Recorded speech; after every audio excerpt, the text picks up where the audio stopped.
Dalam episod terbaru Luka di Hujung Setia, episod ke-20, kita boleh lihat Syah mula muncul semula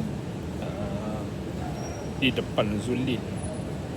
Lepas Zulin, dia mula menjalinkan hubungan dengan Irsyad. Macam cepat sangat lah mungkin. Irsyad tak tahu nak kata tapi 2-3 episod ni, 2-3 episod ni Faris dan dia kantoi. Jadi macam memang kalau ikutkan Irsyad memang marah betul lah. Jadi Zulin lah orang yang boleh boleh menyejukkan hati Irsyad. Tapi Syah tiba-tiba muncul. Ramai komen abang jodoh lebaran. Ramai kata sibuklah si Syah ni. Pergilah kat si Aisyah Redno. Aisyah Redno tu dalam video muzik Aisyah Redno lah. Si Syah ni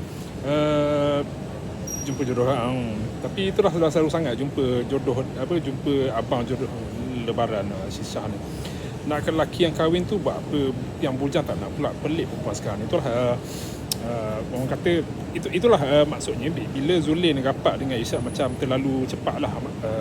Sedangkan dia masih belum menceraikan. Irsyad masih belum menceraikan dia. Walaupun penonton dah boleh agak yang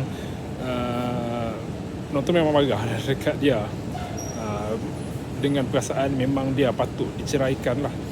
Dan dia sendiri meminta cerai sebelum dia bakal diceraikan oleh Irsyad.